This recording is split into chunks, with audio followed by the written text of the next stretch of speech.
तो इस एपिसोड की शुरुआत उसी सीन से होती है जहाँ पर विलेज चीफ किन्मो को बताने लगे कि हमेशा मेरी एक बात याद रखना कि जब भी तुम पावरफुल बनोगे तुम्हें डीमंस को मारना पड़ेगा, गॉड्स को स्ले करना होगा और हेवंस को काटना पड़ेगा। लेकिन जब वो हेवन की तरफ देखकर हेवंस को काटने की बात कर रहे थे किन्मो वहाँ से भाग निकला और वो इतनी तेजी के साथ भागा कि क्या ही बताओ। ऐसा लग रहा था कि सारी रिस्पॉन्सिबिलिटीज सुनकर ही किन्मो ने अपना मन बदल दिया।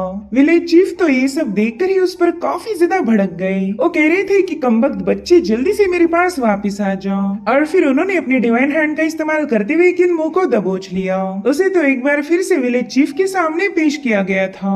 विलेज चीफ काफी ज्यादा चौंकते हुए उससे कहने लगे कि तुम इतने बदतमीज कैसे हो सकते हो, अभी अभी तो मैंने तुम्हें ह्यूमन एम्परर बनाया और तुम हो कि अपनी लेगेसी को देखते साथ ही यहाँ से भाग निकले। इधर बेचारा किन्मो दिल ही दिल में सोच रहा था कि मैंने ह्यूमन एम्परर बनने के लिए हाँ कब बोला था। एक तो ये फ्री फोकट का काम है और ऊपर से मुझे गॉड्स और डीमंस को भी मारना पड़ेगा। साथ ही विलेज चीफ उसे चिल्लाने लगे कि तुम ह्यूमन एम्परर हो, ऐसे डरपोकों वाले काम करके तुम खुद को ही जलील कर रहे। वैसे हमारे ह्यूमन एम्परर के लिए एक हॉल भी बनाया गया था, जब भी तुम्हें टाइम मिले तुम वहाँ पर विजिट कर लेना। वो हॉल काफी ज्यादा शानदार है, वहाँ पर तुम्हें पास्ट ह्यूमन एम्परर की सारी ग्रेट अचीवमेंट दिखाई देगी। और अब जबकि मैं तुम्हारा मास्टर बन चुका हूँ तो मैं अपनी तलवारबाजी भी तुम्हें पास कर दूंगा। और अब जैसे विलेज चीफ ने अपनी व्हीलचेयर घुमाई किन्मो तुरंत ही वहाँ से भागने लगा। हालांकि विलेज चीफ की डिवाइन हैंड ने उसे दोबारा से दबोच लिया था। विलेज चीफ उसे बता रहे थे कि मैं अपनी स्वॉर्डमैनशिप तुम्हें पास करने वाला हूँ, तुम्हारी जितनी एबिलिटी होगी उतना उसे ग्रास्प कर लेना, लेकिन जब भी तुम मेरी तलवारबाजी का यूज करोगे तुम गॉड्स और डीमंस की नजरों में जरूर आओगे और फिर 100% पॉसिबिलिटी है कि गॉड्स और डीमन तुम्हें मार देंगे। अब ये सुनते साथ ही बेचारे किन्मो ने डर के मारे दोबारा से भागना शुरू कर दिया। ना ही उसे इस ह्यूमन एम्परर का ताज चाहिए था और ना ही एल्डर की स्वॉर्डमैनशिप, क्योंकि ये दोनों भी उसकी जान के लिए खतरे थे। वहीं पर विलेज चीफ उससे कहते हैं कि भागने से कोई फायदा नहीं होने वाला क्योंकि तुम मुझसे बच नहीं सकते। अगर सच बताओ तो मैंने भी ऐसे ही भागने की कोशिश की थी लेकिन फिर मैं भी भाग नहीं पाया। मुझे कुछ रियलाइज हो इससे पहले ही मैं एक ह्यूमन एम्परर बन चुका था। एक्सीडेंटली ये लेगेसी मुझे हासिल हुई। तब तक उनकी डिवाइन हैंड ने किन्मो को उल्टा लटका कर उनके सामने पेश किया था। यहाँ पर किन्मो समझ गया कि अब भागने से कोई फायदा नहीं होने वाला। विलेज चीफ तो उसे ह्यूमन एम्परर बना के रहेंगे। अगर वो खुद इस जिम्मेदारी से भाग नहीं पाए तो भला किन्मो भाग कैसे सकता।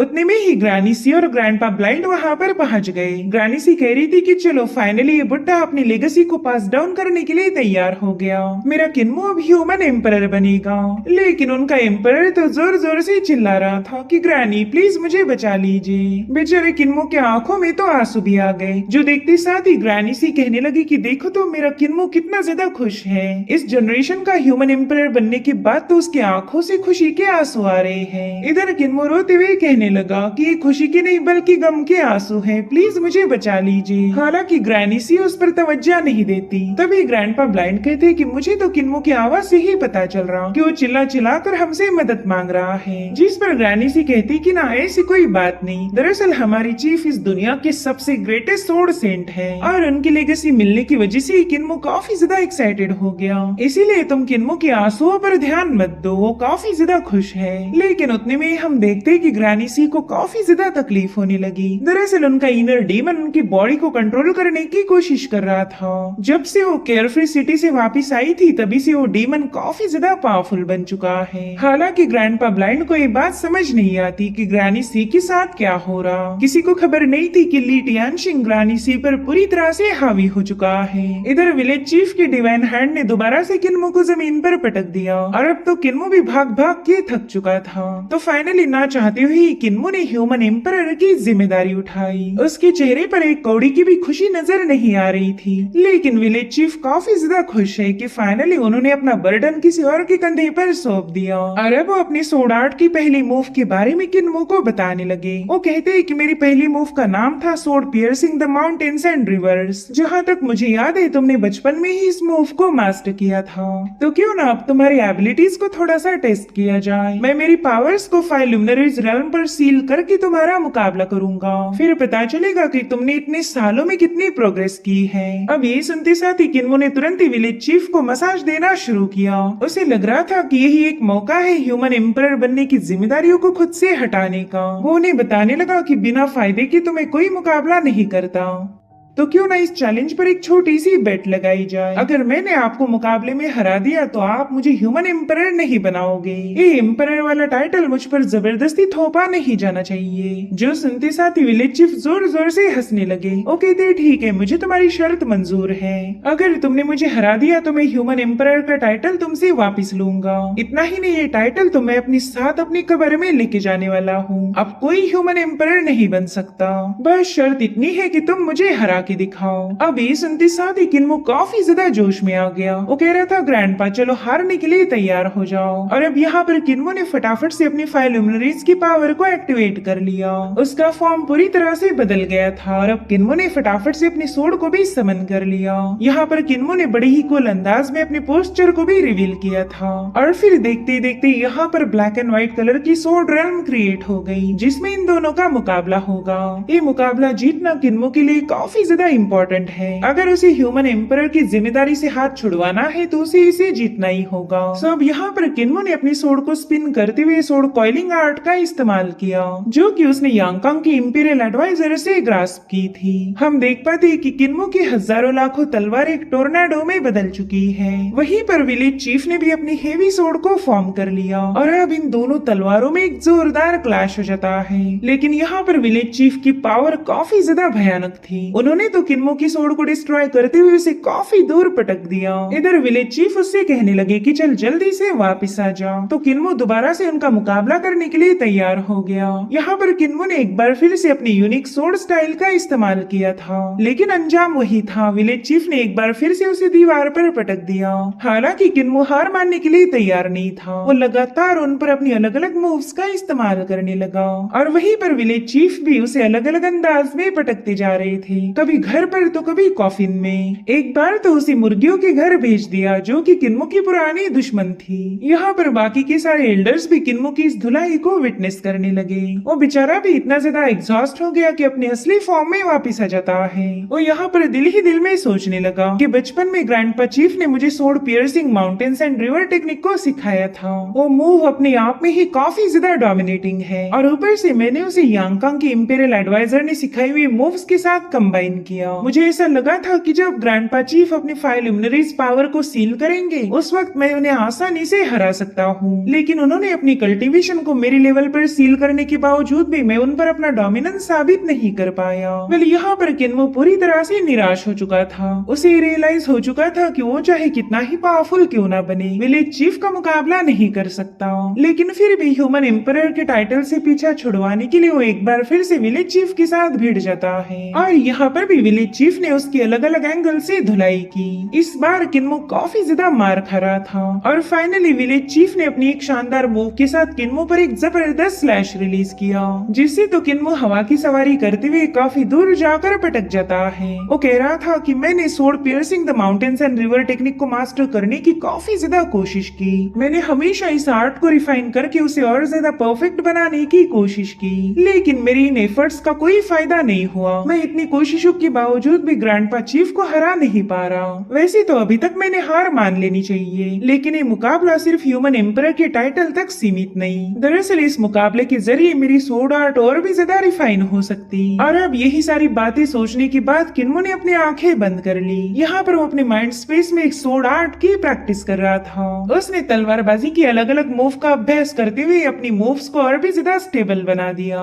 इससे उसकी सोड आर्ट रिफाइन भी हुई और किन्मो के अंदर एक नया कॉन्फिडेंस आ गया। और अब इसी आत्मविश्वास के दम पर किन्मो ने यहाँ पर एक जबरदस्त स्लैश रिलीज किया था, जो कि इनिशियली एक सन जैसा अपीयर होते हुए हजारों लाखों तलवारों में ट्रांसफॉर्म हो गया। सो इस तरह से किन्मो अपनी इस फाइनल मूव को डिलीवर करने के लिए तैयार था। उसने अपनी लाखों करोड़ों फ्लाइंग सोर्ड्स फॉर्म कर ली थी। दरअसल इस गजब की मूव को कहा जाता है सेटिंग सन सोर्ड आर्ट। किन्मो ने इस आर्ट को कई दफा प्रैक्टिस किया था और इस बार उसने सेटिंग सन सोर्ड आर्ट की अल्टीमेट पावर को अनलिश किया। उसे तो ऐसा फील हो रहा था कि मानो ये टेक्निक कई सौ सालों से प्रैक्टिस कर रहा है। इस टेक्निक का एक ही स्लैश आसमान को चीर सकता था। और अब हम विलेज चीफ की हेवी सोर्ड को देख पाते हैं, जो कि किन्मो की आंखें खोलने के लिए तैयार थी। वो कह रही थी कि किन्मो सोर्ड आर्ट में इम्प्रूवमेंट करने की आइडिया काफी ज्यादा गजब की थी। हर बार बस सेम ही सोर्ड आर्ट का इस्तेमाल करने से दुश्मन तुम्हारी अगली मूव को पहचान सकता। इसलिए एक तलवारबाज ने हमेशा अपनी सोर्ड आर्ट को रिफाइन करते रहना चाहिए। लेकिन तुम्हारी सोर्ड आर्ट आर्ट की इनसाइट मेरी जितनी डीप नहीं हो सकती।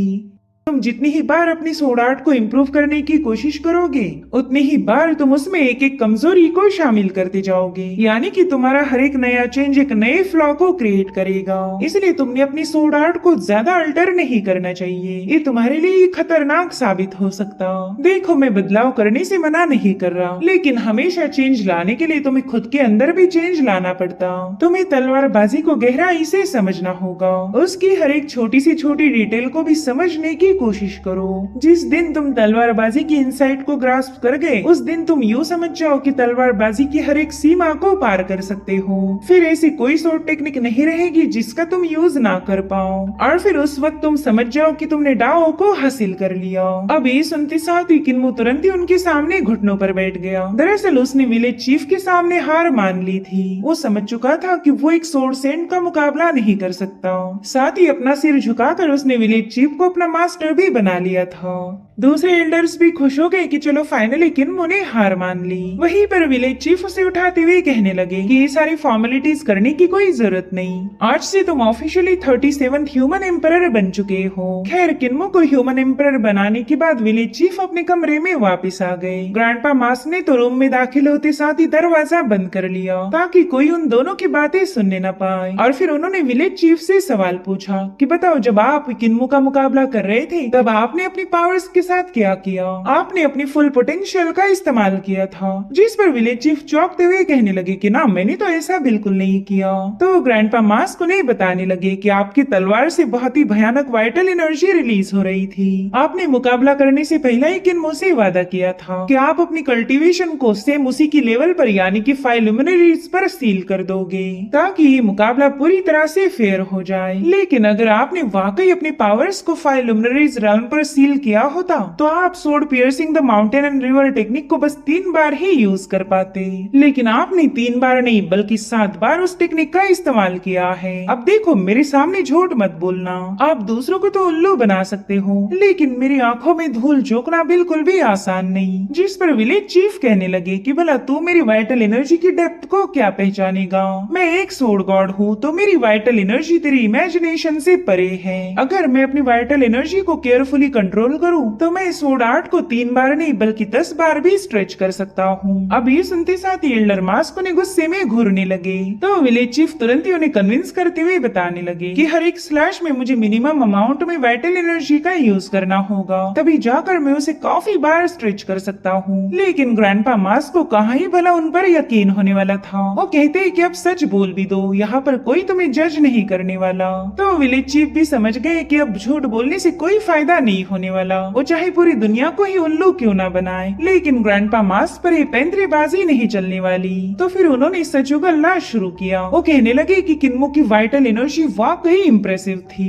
पहला तो मुझे लगा था कि अगर हम दोनों सेम कल्टीवेशन लेवल पर आकर फाइट करेंगे तो मैं आसानी से उसे हरा दूंगा। तो ग्रैंडपा मास्क उनकी बात काटते हुए कहने लगे कि हाँ, फिर बाद में तुम्हें रियलाइज हुआ कि तुम बस एक पानी से भरी हुई बकेट हो और किन्मो है पूरा की पूरा समंदर। अब ये सुनते साथ ही चीफ हेजिटेट होते हुए कहने लगे कि किन्मो जब स्पिरिट एम्ब्रियो realm पर था तब भी उसकी वाइटल एनर्जी मुझसे डबल थी। उस वक्त मुझे ऐसा लगा था कि समय के साथ उसकी वाइटल एनर्जी स्टेबल हो जाएगी और फिर 5 लुमिनरीज पर आने के बाद मैं आसानी से उसे हरा पाऊंगा। मैंने तो इमेजिन भी नहीं किया था कि हम दोनों के दरमियान का गैप इतना ज्यादा बड़ा होगा। वैसे अगर 5वीं लुमिनरीज की मेरी पावर को देखा जाए तो मैं काफी ज्यादा खतरनाक हूँ। जिस पर ग्रैंडपा मास्क कहते हैं कि मैं आप में जरा भी दिलचस्प नहीं, मुझे तो सुनना है किन्मो के बारे में। तो विलेज चीफ कहते हैं कि हाँ, उस बच्चे की कोई वीकनेस नहीं, वो काफी ज्यादा पावरफुल है और इसी वजह से मुझे मजबूर होकर उस बच्चे के साथ चीटिंग करनी पड़ी।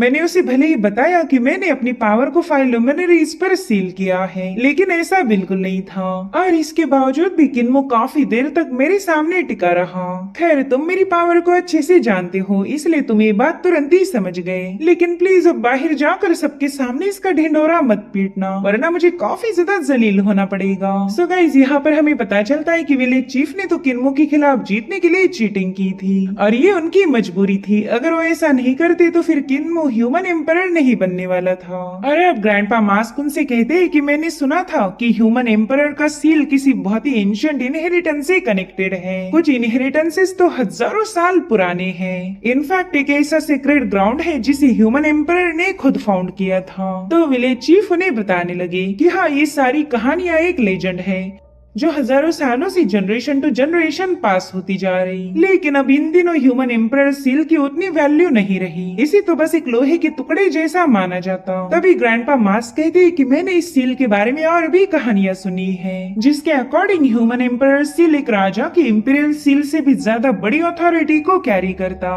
ह्यूमन एम्परर सील में इतनी पावर है कि आप इस दुनिया के हर एक हीरो को कमांड दे सकते हो। अब ये सुनते साथ ही विलेज चीफ उन्हें ताना मारते हुए कहने लगे कि अब तो किन्मो ह्यूमन एम्परर बन चुका है, तो उसे बोलो कि वो सील ले जाकर अपने हीरोज को कमांड करे। मैं भी देखना चाहूंगा कि कौन कौन उसके ऑर्डर्स को फॉलो करेगा।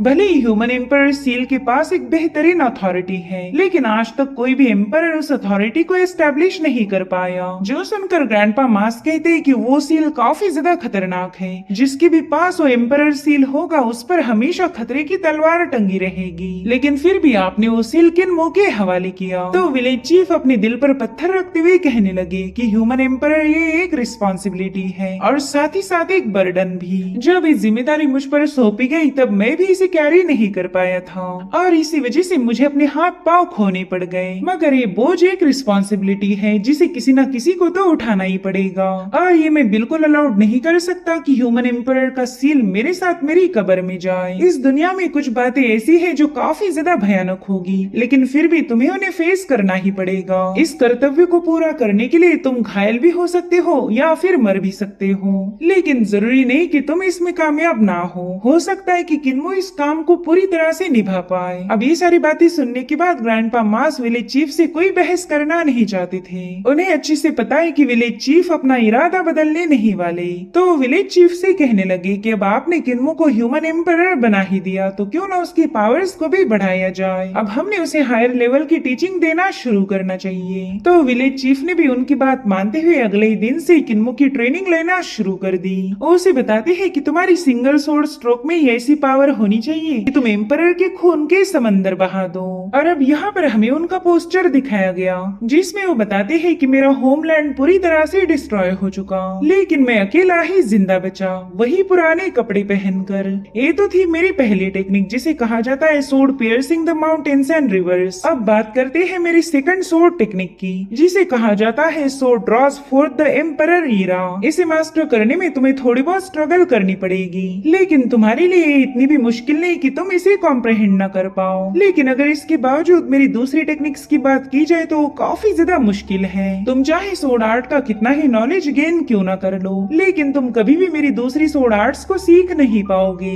इसलिए मैं बस उन मूव्स का तुम्हें थोड़ा सा नॉलेज दूंगा, लेकिन तुम्हें उन टेक्निक्स पर अपना वक्त जाया करने की कोई जरूरत नहीं। तो अब किन्मो भी उनके सोर्ड आर्ट के सारे नॉलेज को पेपर पर उतारते हुए उस पर प्रैक्टिस करने लगा। वो कहता है कि विलेज चीफ ने एक ह्यूमन एम्परर के हॉल का जिक्र किया था। मेरे ख्याल से वहाँ पर भी कुछ सोर्ड टेक्निक मौजूद होगी और मैं ये बात दावे के साथ कह सकता हूँ कि उस हॉल में मौजूद सोर्ड टेक्निक विलेज चीफ की टेक्निक से काफी ज्यादा डिफरेंट होगी। अगर विलेज चीफ के सोर्ड आर्ट की बात की जाए तो उनके पास टोटल 8 टेक्निक है। हर एक कल्टीवेशन रन के हिसाब से उन्होंने एक एक टेक्निक को डिजाइन किया था, यानी कि स्पिरिट एम्ब्रियो से लेकर डिवाइन ब्रिज तक। मगर ये तो टोटल 7 लेवल ही काउंट होगी, तो फिर उनके पास वो 8वीं टेक्निक कौन सी होगी? मेरे ख्याल से वो उनकी सोर्ड गॉड की मूव है। और उतने में ही ग्रैंडपा लेम वहाँ पर पहुँच गए। वो किन्मो से कह रहे थे कि बच्चे यू दिन में सपने देखना बंद करो। मैंने नोटिस किया था कि तुम अब पहले जैसे फुर्तीले नहीं रहे, तुम पर काफी ज्यादा जंग लगी है। तो चलो अब तुम्हारा जंग निकालने का वक्त आ चुका है। और इतना कहते साथ ही वो किन्मो को अपने साथ प्रैक्टिस करने ले जा चुके। साथ ही ग्रैंडपा ब्लाइंड ने भी अपने ड्रैगन्स का इस्तेमाल करते हुए किन्मो के साथ फाइट की थी। और सिर्फ वही नहीं बल्कि हर एक एल्डर उनके साथ अपनी अलग अलग मूव को शेयर करने लगे ताकि किन्मो का नॉलेज और भी ज्यादा वास्ट हो जाए। इतना ही नहीं ग्रैंडपा मास्क ने भी उसे पॉइजन की ट्रेनिंग देना शुरू की और ये वाली ट्रेनिंग सबसे ज्यादा डरावनी थी क्योंकि इसमें किन्मो को बड़े बड़े पॉइजनस बिच्छुओं का मुकाबला करना होगा। वेल इन सभी लोगों ने ठान लिया था कि किन्मो को और ज्यादा पावरफुल बना के ही वापस भेजेंगे और इस तरह से काफी दिनों तक इन सारे एल्डर्स ने अपनी अपनी आर्ट किन्मो को सिखा दी। अब बाकी रह गई थी बस ग्रैनी सी। उसने ही अपनी आर्ट को अभी तक किन्मो को पास डाउन नहीं किया। तो ग्रैंडपा लेम सीधे उनसे मिलने के लिए पहुंच गए। वो कहते हैं कि हम सबने तो अपना काम पूरा कर दिया, तो चलो अब तुम भी अपनी हायर लेवल की आर्ट को किन्मो को पास डाउन करो। मगर वहाँ का नजारा देखते साथ ही ग्रैंडपा लेम के पूरी तरह से होश उड़ गए। उन्होंने देखा कि ग्रैनी सी की फेक बॉडी नीचे पड़ी है और वो फिलहाल अपने असली फॉर्म में आ चुकी थी। फिलहाल वो सजने संवरने में बिजी है। और फिर अपने इसी मदहोश अंदाज में उन्होंने ग्रैंडपा लेम से सवाल पूछा कि बताओ क्या मैं खूबसूरत हूँ। लेकिन इसका जवाब देने की बजाय तो ग्रैंडपा लेम डर के मारे वहाँ से भाग निकले और चिल्लाते हुए सबको बताने लगे कि ये बुढ़ी ग्रैनी अपनी जवानी वाले फॉर्म में आ चुकी है। प्लीज कोई भी इसकी आंखों से आंखें मत मिलाना, वरना पूरी तरह से इस औरत के जाल में फंस जाओगे। इधर ग्रैनी सी सबसे पहला तो एल्डर डेफ के पास से गुजर गई। अब उनके असली फॉर्म को देखते साथ ही एल्डर डेफ ने तुरंत ही अपना फेस घुमा लिया। तब तक एल्डर माँ उनके सामने कूद गए, लेकिन उनमें भी इतनी हिम्मत नहीं थी कि वो ग्रैनी सी की आंखों से मिला पाए। वो भी फटाफट से अपने आसपास एक शील्ड को फॉर्म कर लेते हैं ताकि ग्रैनी सी की चार्म टेक्निक से खुद को बचा पाए। वहीं पर एल्डर मास्क तो एक सेकंड के लिए पूरी तरह से उनके जाल में फंस गए, लेकिन उन्होंने फटाफट से अपने माइंड का कंट्रोल दोबारा से रिगेन किया। वेल, इनमें से किसी में इतनी हिम्मत नहीं थी कि ग्रैनी सी से आंखें मिलाई जाए। बस एक ही बंदा ये हिम्मत कर सकता है, जो कि थे ग्रैंडपा ब्लाइंड, क्योंकि वो खुद अंधे हैं, तो ग्रैनी सी को क्या ही देखेंगे। और तुरंत ही अपने दोस्तों से पूछने लगे कि बताओ ये फिलहाल कौन से फॉर्म में हैं। तो ग्रैंडपा लेम उधर से चिल्लाते हुए बताने लगे कि ऑफ कोर्स ये उस थर की टियानशिंग के फॉर्म में है। शायद ग्रैनी सी अब बिल्कुल भी अपने इनर डीमन को कंट्रोल नहीं कर पा रही। वेल, उस पूरी जगह पर ग्रैनी सी ने अपनी चार्मिंग टेक्निक के ऑरा को फैला दिया था